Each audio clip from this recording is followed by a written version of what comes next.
Kryeministri Edi Rama përgënjeshtroi pretendimet e përhapura gjërësisht në rrjet ditët e fundit, se uji në banjat termale të Bënjës në Përmet është tharë për shkak të betonizimit dhe ndërhyrjeve në zonë.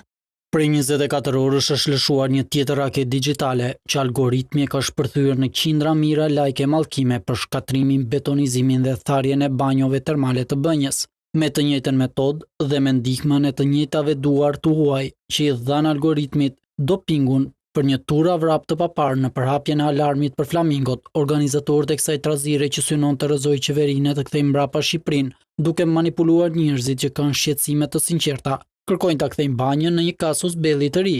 Kushdo të vërtetën e ka në këtë video. Sot nga banjot e Bënjës, ku s'ka flamingo, s'ka shitblerje, s'ka pronar e as konflikte pronësie, po ka thjesht një projekt publik rigjenerimi e rilindjeje urbane në funksion të mira e mira vizitorëve turistëve që shkojnë aty çdo vit.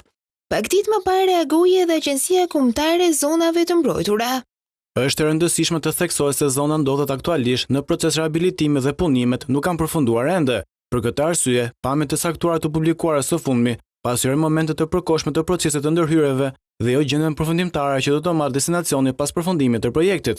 Sipas të dhënave zyrtare, vetëm gjatë vitit 2025, zona është vizituar nga 103.761 vizitorë vendas dhe të huaj.